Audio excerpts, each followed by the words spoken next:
Erev Shabbos. Good Erev Shabbos. We're learning together from some Sfas Emes, some beautiful ideas. They are we're going to really grapple with some deep ideas on Parshas Pinchas here, taken from his drasha, his 56:31.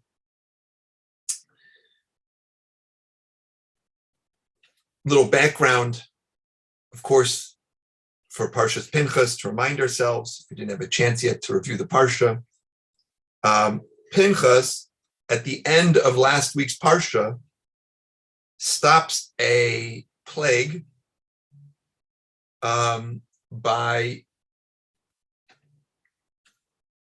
killing a Israelite and a Midianite woman who he was fraternizing with in the middle of the camp.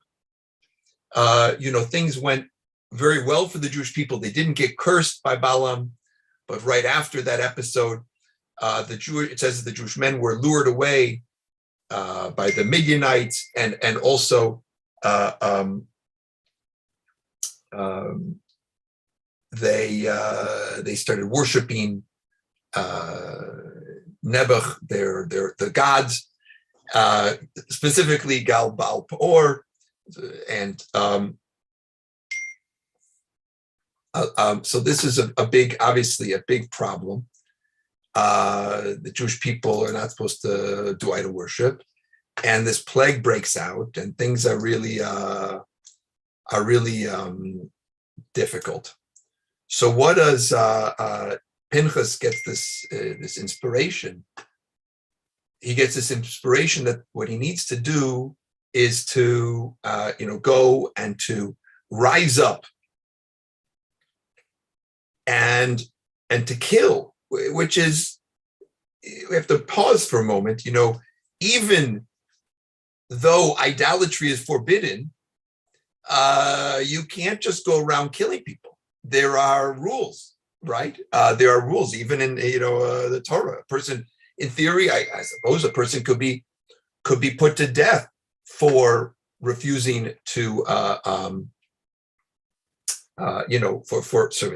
for being caught in the act of avodah zarah with witnesses, but it would have to be that they'd be warned that what they're doing is avodah zarah. If you look at the text, there's nothing like that, unfortunately. So we have a big problem. We have a big problem. We're not going to get an answer to all the problems. In other words, how is it that Pinchas is rewarded for his behavior? It's a big question.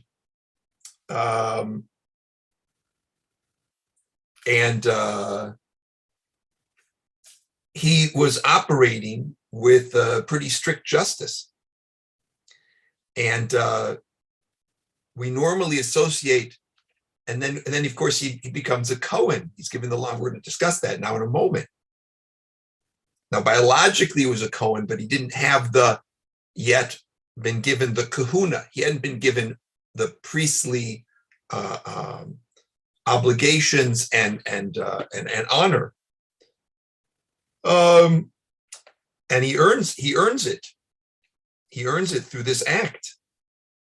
And it's given to him as a gift, it says, by Hashem.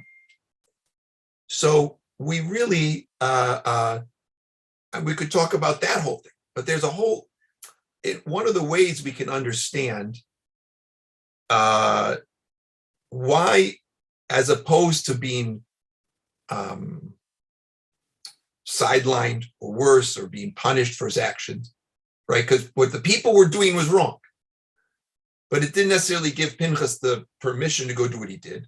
So now the Sfas Emes is going to talk about his act of zealotry and try to help us understand how it's possible that even though he was doing something so zealous, there was that it was not necessarily something which he's going to get punished for, but rather it's something that he got rewarded for. So that's a big background, because it's and again, it's a big idea. And I know we've discussed this variously over the years, and I keep coming back to it because I find it so compelling.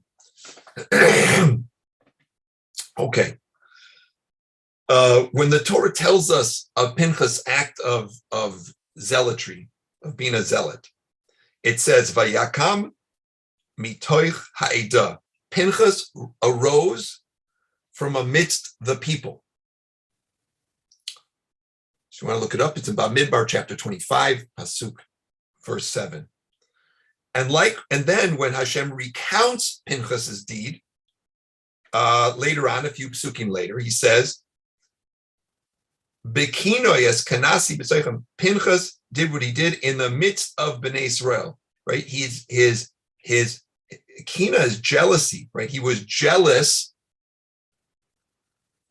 on my account from in the midst of Bnei Israel.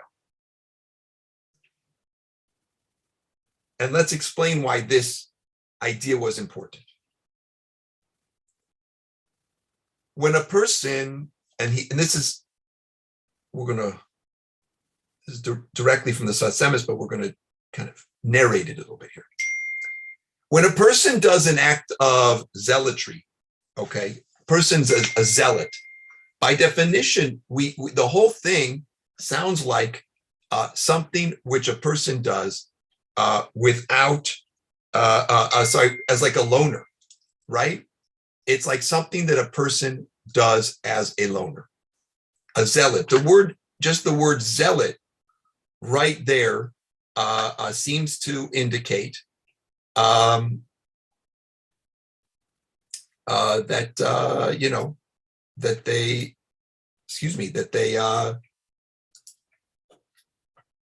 they did it on their own, right? Would we? I think we'd all agree on that. So, how can it be that you can be a zealot, right? How does it work that you can be a zealot and come from the midst of Bnei Israel?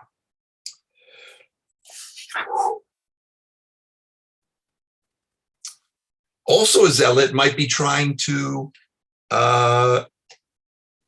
let's say, inhabit a certain role, right? That nobody's standing up, so I'm going to be the one to do it. But you also could even have a zealot who is trying to, increase their service of Hashem. Well, no one else is going to do this mitzvah or this thing that needs to be done.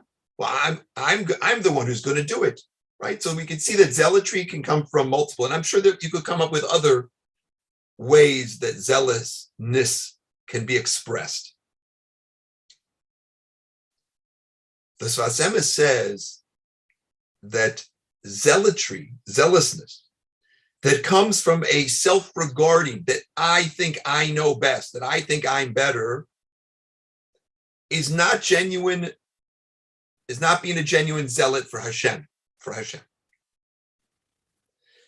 Right? In other words, if one thinks, I know what needs to happen now for God, and then they're going to execute it, that's not genuine zealousness for Hashem.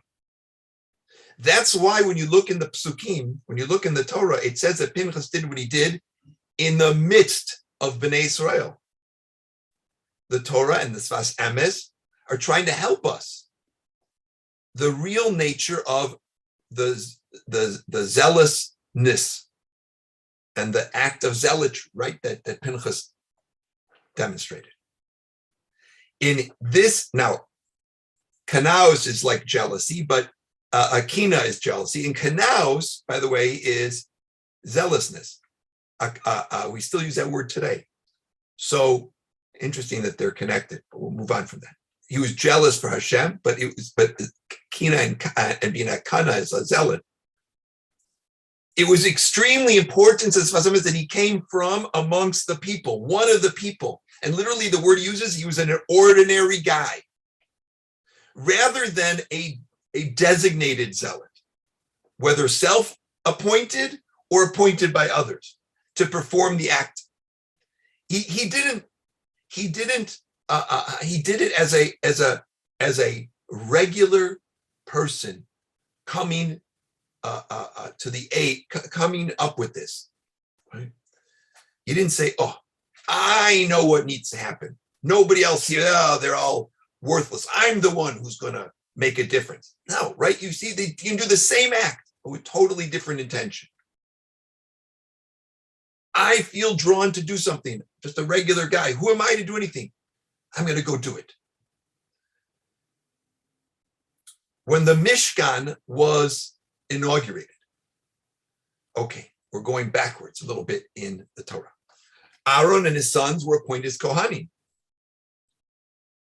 and they were given the service of the Avodah in the Beis HaMikdash for all time. But the then living grandchildren of Aaron, which includes Pinchas, were not included in the kahuna.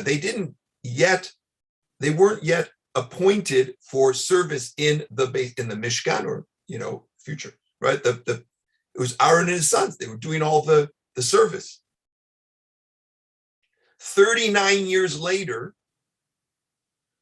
after Pinchas's act, then he becomes a full-fledged Kohen. So another question we could say, so why was Pinchas excluded for so long? One of the answers, as Sfas Emes gives us, is that this inclusion was necessary so that when Pinchas would rise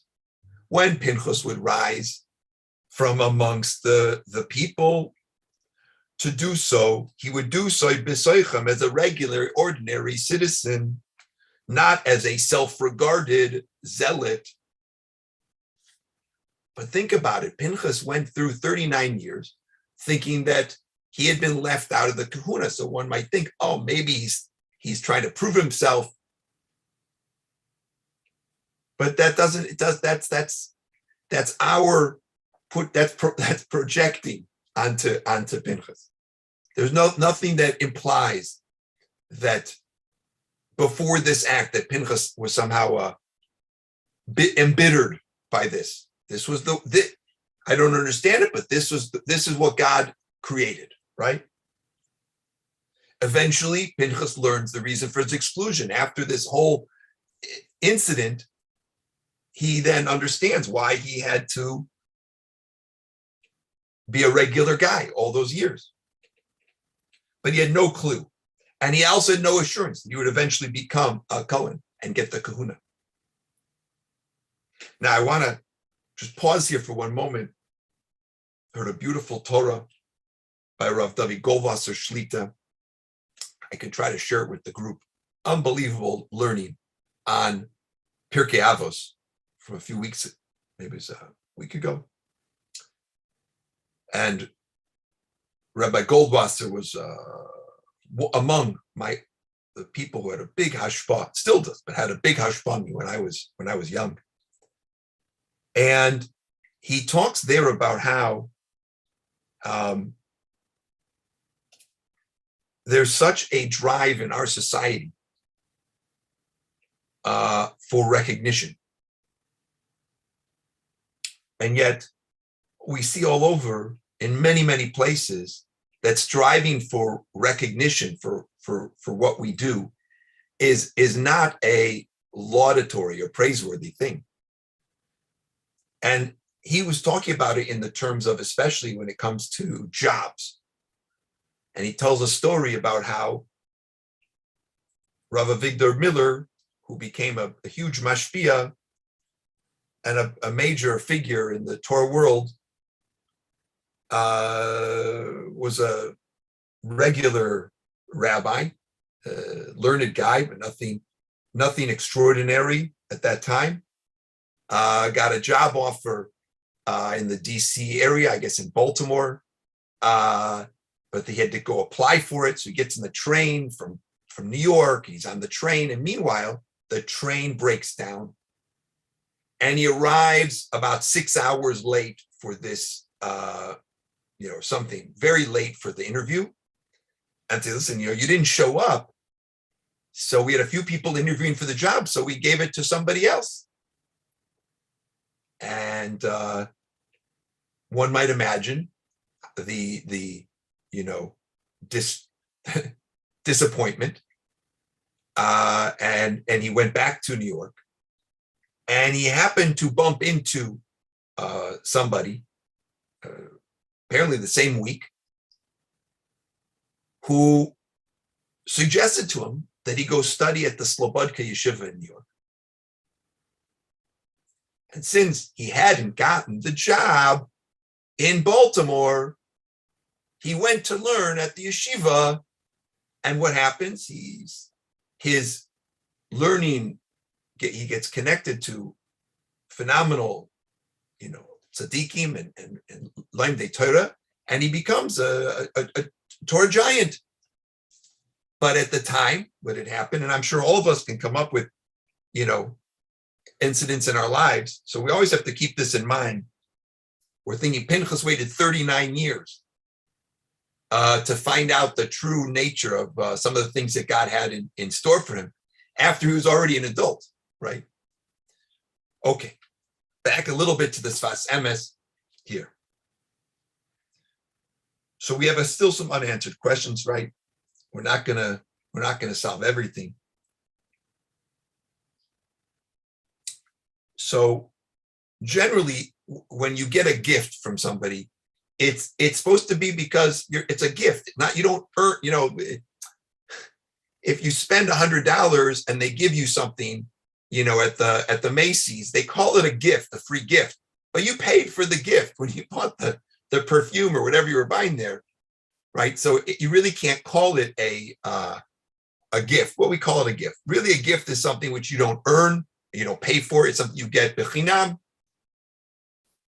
And so is Pinchas's, it says that he was gifted it, but he seems to have earned it, his kahuna. So what's going on here? So he says that in fact, the kahuna can be either conferred as an unmerited gift or as something earned. And he refers back to Noach's son, Shem, where the kahuna was given as a gift. Shem was not somebody who was known for being a big Baal Chesed, was named a Cohen. And the Sfas Emes Chazal, there's a tradition that a person named Malki Tzedek, which is mentioned in Breishis as a Cohen, was Shem, the son of Noach. And Sfas Emes also points out that Avraham Avinu, the kahuna was earned. So he says that the kahuna can be awarded as an unmerited gift or it can be earned. In other words, Hashem, there's not an either or.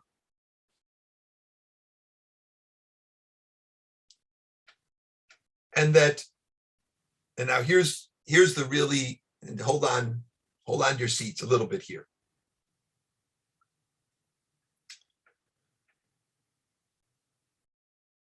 So was Pinchas motivated for love of Hashem? Or was he motivated by a desire for justice? And we generally think of this as a dichotomy, right? One or the other. Chesed, ahava, din, yira. Chesed, ahava, right? I'm showing my compassion, and that's a expression of my love for Hashem as I love others. Or din, judgment, which comes from the side of yiras Hashem, fearing God, which is a yira, by the way, is also an awe, but these seem to be a dichotomy, one or the other. The Sfas Emes is not into this one or the other dichotomy. So he says Pinchas was motivated by a love for Hashem. And that love for Hashem enabled him to dispense justice, din, to the people who deserved it. Love of Hashem is what gave him the ability to serve out justice. Avram Avinu, likewise, is a Sfas Emes, who is, we always talk about Ahava and Chesed with Avram. How did he get there? He started with Yira. He started with an awe, a fear of Hashem. That's where it all started. Now, check this one out. Yerushalayim. We believe that Avram Avinu, our tradition is that Avram named the city Yerushalayim, right? This shows this fusion of the Chesed, Ahava, Din, Yira in one. The name of the city is derived from Yira, Yerushalayim, Yira. Go look in Bereshis 22:14. And Shem gave the city a name Shalem, Yerushalayim, Shalem, which invokes Hashem's Chesed, right? When things are made whole, it's a sign of Chesed, without blemish, Yerushalayim. So Avram and Shem named the city Yerushalayim, and it encapsulates these two seemingly disparate ways, distinct ways of serving God. There's a lot of emphasis here in the paradoxes that are around us and the inconsistencies and challenges that we see in the world around us, and lots of questions. Some, unfortunately, when faced with things they don't understand or that upset them, they might think, oh, you know what? This is a sign that, you know what, this whole Torah thing, this God thing, you know, it's really, because it's not working the way I want it to work. We can't handle it because it's not working the way I want it to work. So, what a shame. What a chaval. What a tragedy. When somebody rejects Judaism or God because it's not working out the way they wanted things. We see in this unbelievable Torah from Sfas Emes trying to explain to us all about Pinchas, we see that there are many, many aspects of life which can remain hidden from us for a long time. And it would be presumptuous to think that we should have the answers to everything. Rather, we do need to also have a sense of yira, of wonderment for Hashem, and to always try to dispense chesed in the name of Hashem. And should you ever feel angry about people's actions and activities and feel like what they're doing is wrong, really check yourself before doing anything rash. Really check yourself. What is the source of my disapproval? Where is it coming from? Am I coming b'seich b'nei Israel? Or am I coming from my self-appointed, ego-driven desires to see something happen? Wishing everybody a deeply rejuvenating Shabbos Mevorchim. Have a wonderful Shabbos, and we look forward to seeing you all